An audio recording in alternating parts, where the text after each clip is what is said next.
Welcome back to The Ambiguous Heart. You are now listening to episode 2 of The Fallen King, a heartbreaking basketball romance story. This is the story of a champion who stepped out of the spotlight of the court, only to chase after a woman carrying a secret powerful enough to shatter his entire world. If you haven't listened to episode 1 yet, please go back and listen before continuing. And now, we begin episode 2, where the true storm finally erupts. The city of Portland exploded. News that Kylan Drexler had abandoned the championship spread across social media in less than 20 minutes, turning into an unprecedented wave of fury. A sports commentator slammed the desk on live television. He betrayed the fans. He betrayed the team. No one walks out of a Game 7 without saying a word. Kylan was branded with the worst nicknames imaginable: traitor, cowardly champion, a star who destroyed his own career. Fans outside the arena tore up his posters and threw his jerseys onto the ground. Sponsors sent emails threatening to pull contracts worth tens of millions of dollars. Shareholders of the Drexler family company demanded an emergency meeting, calling to temporarily suspend his executive role. But Kylan read none of it. He attended no meetings. He answered no reporters. He only drove, street after street, calling Emily's name again and again on the tracking app, with not a single signal in return. His assistant Mason called, "Kylan, the media is losing their minds. You have to come back to the team. Check every traffic camera at rest stops, hotels, bus terminals. She passed through somewhere. I won't stop." On the other side of the city, Emily was in a completely different world. The old warehouse where she was hiding still smelled of metal, sawdust, and antiseptic. The man Marcus was hunting, the one who had been forced to act as Emily's middleman, was lying in the corner, barely breathing. Emily had just finished bandaging his wound. Her hands shook as he struggled to press a small USB drive into her palm. "You must keep this. Inside are the financial transactions. Marcus used them to bankrupt your father." Emily clenched the USB tightly. It was small enough to swallow in a single breath, yet its weight was enough to bring down an entire criminal empire and save her father. She slipped the USB into the inner lining of her jacket, close to her heart. "Thank you. I'll get you out of here as soon as I erase all the traces." The man gave a painful laugh. "You really are insane, daring to take on Marcus alone." "No," Emily said, her voice tight. "I'm not alone. I have a reason to do this."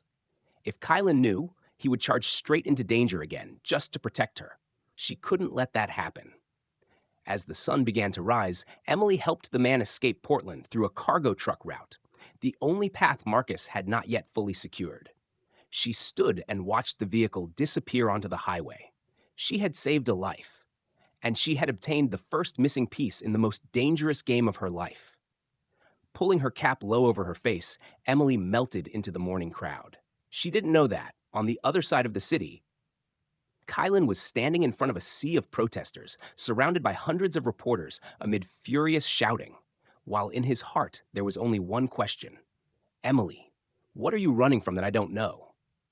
That afternoon, Emily stood inside a shabby temporary room, her heart trembling with every breath. The USB in her hand contained enough to drive Marcus into a frenzy, but not enough to end everything. She had to continue. She had to find more evidence. She had to save her father. And most importantly, she had to stop Marcus from getting anywhere near Kylan. But there was one thing she had to do immediately: the truth about the child. That message couldn't possibly be real. Kylan wasn't the kind of man who would hide something like that. Because of that message, he abandoned Game 7. Because of it, Emily's heart shattered and she ran away. She had to know the truth before deciding what came next. Emily went to the old apartment complex on the outskirts of Portland, where the friend of Kylan's ex-girlfriend had once lived. She knocked 3 times. A middle-aged woman opened the door, her eyes wary. "Who are you looking for?" I'm asking about Haley Parker's child," Emily said slowly. The woman stiffened suddenly. After a few seconds, she opened the door a little wider. "Come in." The door closed, shutting out the noisy traffic outside. In the small kitchen, the woman sighed. "You're Emily, aren't you? The girl Haley sent the fake email to." Emily froze. "You knew?" "I'm Haley's aunt, and I was the one who took her to the hospital when she no longer had enough money to treat the baby." She pulled out a medical file. The baby was born prematurely. The real father was a man who had run away. Haley was desperate, with no money. Then one day, a large sum of money was transferred into her account. Emily's eyes widened. From Marcus? Yes, Haley's aunt nodded. One of his subsidiary companies. I warned Haley not to get involved, but she was begging for help, and he asked her to do just one thing. Send the message to Kylan, Emily whispered. The woman nodded, her eyes wet. Haley was wrong, but everything was just to save her son. Emily clenched her hands. In that moment, every broken fragment of her heart snapped together into a single blinding truth. The child was not Kylan's. The message was fake, and Marcus was behind all of it. Emily turned to leave, but Haley's aunt called after her. Haley regrets it deeply. If she knew that he threw away his entire career just to find you, she might go and confess everything herself. Emily stopped short. What did he do? The whole city is talking about it. He abandoned the championship, abandoned the team, abandoned his entire career just to look for you. Emily collapsed onto a chair. She hadn't known. She truly hadn't known. She thought she was only a burden. Her throat tightened. Kylan, he's really searching for me? Haley's aunt nodded. All night, no sleep, no stopping. 1 hour later, Emily stood at the door of the small apartment where Haley was temporarily staying. She took a deep breath and knocked. Haley appeared, thinner, more exhausted, guilt flooding her eyes. Emily, I'm sorry. Emily spoke softly. I didn't come to blame you. I just want to hear it from your own mouth. Haley burst into tears. He's not Kylan's child. I swear. I only wanted to save my son. I didn't think things would go this far. Emily looked down at the baby sleeping in the crib, tiny, wrapped in a blanket, breathing softly like a whisper of wind. I understand your situation. Haley trembled. If you want, I'll go to Kylan myself and tell him the truth. Emily looked out the window, where the city was still reeling from the shock of the abandoned final. No, I'll tell him myself. That's enough. And I have to see him right now. But as Emily left the apartment building, before she could even reach the bottom of the stairs, a soft sound rang out behind her. Emily turned around. 2 men in black jackets, the unmistakable look of Marcus's underlings, were closing in. Where are you going, Emily? One of them sneered. The boss is looking for you. Emily stepped backward. Her heart pounded violently. The story was now turning onto a far more dangerous path, but also the one where she would meet again the man who was willing to abandon his crown just to find her. The night wind swept through the empty alley like an icy blade slicing into the skin. Emily pulled her hood tighter, her hands trembling as she read the final message from the man who had helped her escape Marcus. They've found me. Emily, don't come back. Run. She stood frozen. For the first time in months, real fear tightened around her throat. But no, she couldn't turn back. She couldn't let an innocent person die because of her. Emily dashed into the dark alley, and at that exact moment, heavy footsteps thundered behind her. A hoarse, ice-cold voice rang out. Catch her! Marcus wants the girl alive, but not in one piece. Emily turned her head and saw 3 men closing in. One of them was holding a drug-soaked cloth. She ran. Her feet pounded against the ground, her breath choking in her chest. The sound of their shoes echoed right behind her. Don't let her escape! Emily swerved sharply into an abandoned parking lot. Her heart felt like it was about to explode. If she were caught, Marcus wouldn't just take her life. Suddenly, a hand shot out from the darkness and yanked her back. Emily struggled in terror. No! Let go of me! Let! That voice made her entire body freeze. Emily. She stopped breathing. In the shadows, the most familiar eyes of her life were looking down at her, the eyes she thought she would never see again. Kylan. He pulled her into a hidden corner, pressed a finger to her lips, signaling silence. The men rushed past without noticing them. It took Emily several seconds to find her voice. Kylan? He didn't answer. He only crushed her into his chest. So tightly, it was as if he needed to be sure she was truly alive in front of him. His shoulders trembled. You're driving me insane. His voice broke, for the first time in his life, no longer carrying the unshakable strength of the king of the court. Emily burst into tears at those words. All the guilt, longing, and the overwhelming sense of being protected came crashing over her like a flood. I'm sorry. I didn't mean to. Kylan cupped her face with both hands, forcing her to look straight at him. Don't apologize. Just tell me you're safe. Emily shook her head, tears spilling onto his hands. I'm not safe. At that moment, Kylan's eyes changed from pain to a burning, violent fury. Who is it? His voice was low, dangerous enough to make the darkness itself recoil. Emily trembled. Kylan, don't get involved. They can kill you. Kylan pulled her even closer. I would rather die than let you disappear from my life again. Emily broke down, burying her face in his chest. No one said anything more. They only held each other tightly, as if they let go, both of them would vanish. And that night, in a temporarily safe apartment, when the fear had finally receded, when Kylan was still holding her, as though afraid she might disappear, they belonged to each other for the first time. No more distance, no more lies. Only two hearts that had been hurt too deeply and could no longer let go ever again.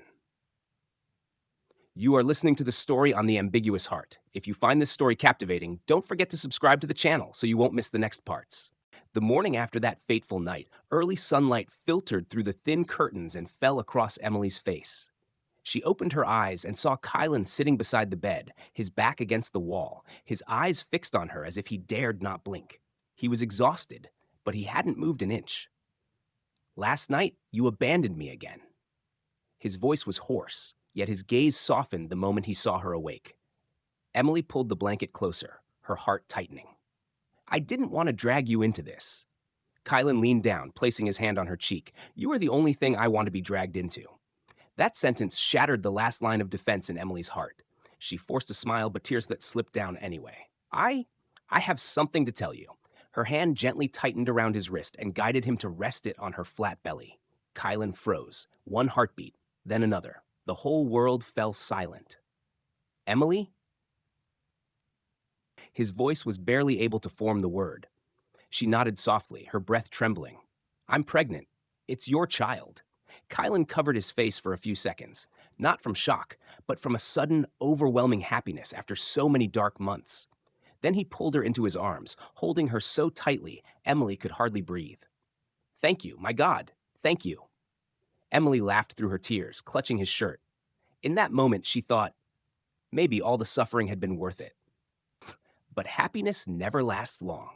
That afternoon, when Kylan went out to buy food and vitamins for her, Emily saw a message from Marcus appear on her phone screen, the very SIM card she thought she had already destroyed to avoid being traced. If you don't send me the Phoenix Project blueprints within 24 hours, I'll take the baby in your womb first. Choose the Drexler Company or your child's life. Emily went numb. She gripped the edge of the table until her knuckles turned white. Her throat burned dry.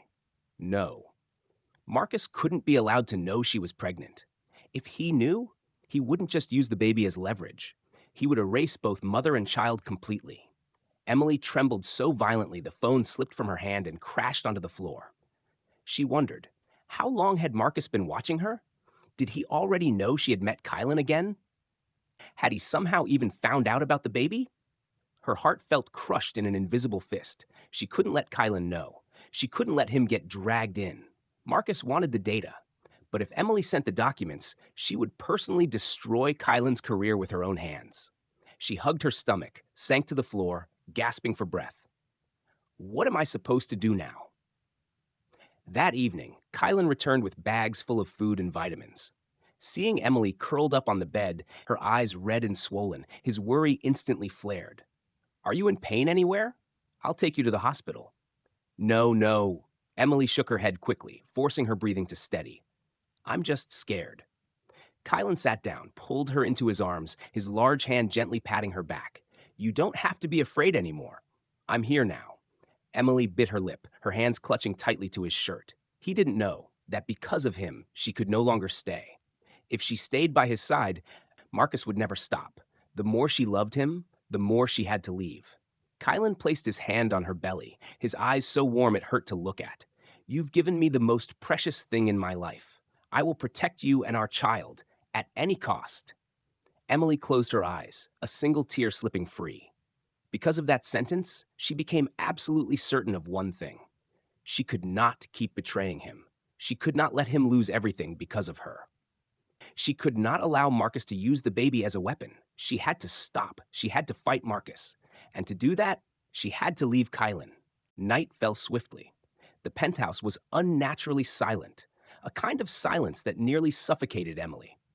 Kylan had fallen asleep on the sofa after a long day of caring for her without leaving her side for a moment.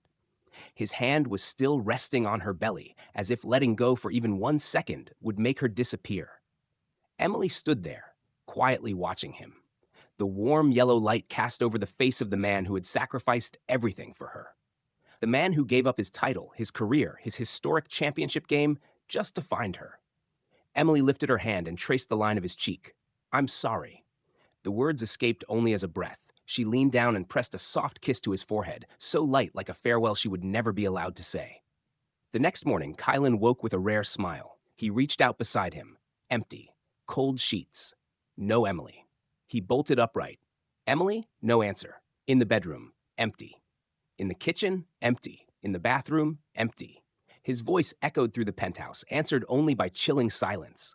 Kylan staggered through the place in a frenzy. "Emily, are you joking? Come out!"